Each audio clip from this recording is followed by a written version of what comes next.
reculer s'il vous plaît.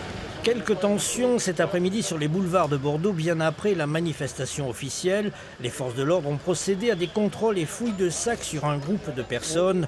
On est en dehors du parcours autorisé par la préfecture en ce 1er mai.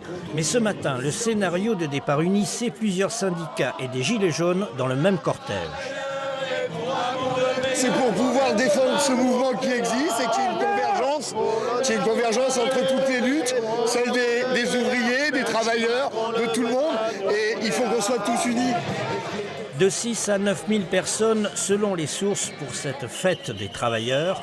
Dans le menu des revendications, bien sûr, le pouvoir d'achat et pour les enseignants, une critique de la loi Blanquer, symbole du passage en force d'une réforme contestée.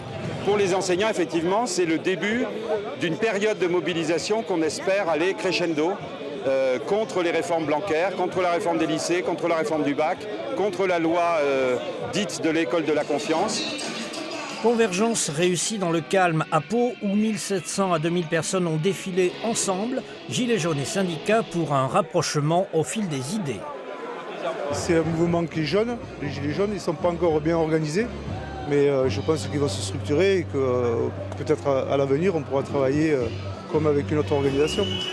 En Dordogne, 1200 manifestants à Périgueux, 600 à Bergerac, syndicats et gilets jaunes dans une démarche aussi de convergence. Je pense que les gilets jaunes représentent vraiment un souci de toute la population, vraiment une peur, une difficulté de vivre et qu'il est important de le dire. Du très festif et coloré pour terminer à Bayonne de 5 à 6 000 personnes sous des bannières syndicales, altermondialistes ou basques pour défendre l'écologie, les services publics ou encore le progrès social.